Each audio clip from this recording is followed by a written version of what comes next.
কৃষ্ণ চৈতন্য রসবিগ্রহ। চৈতন্য অর্থাৎ প্রকাশ, জাগরণ। রসবিগ্রহ অর্থ রসমূর্তি, রসরাজ। নাম করিতে করিতে হৃদয়ে নাম প্রতিষ্ঠা হয়, জাগ্রত হয়।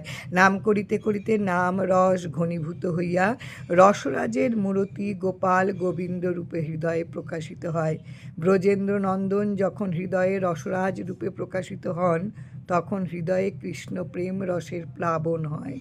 সর্বদেহ ইন্দ্রিয়াদিতে প্রেমরস সঞ্চারিত হয় এবং নাম সাধক তখন এক অপূর্ব আনন্দ উপভোগ করেন।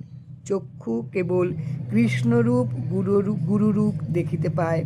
কর্ণ তাহার কথামৃত ও কীর্তন শুনিতে লালায়িত হয়। রসনা কৃষ্ণ নাম রসে কেবল নামই জপ করে, কীর্তনাদি করিতে উন্মুখ হয়। ইহাই নামে রুচি। চৈতন্য রসবিগ্রহ কৃষ্ণ নামী, তিনি নামের সঙ্গে অভিন্ন। জয় রাম, জয় রাম।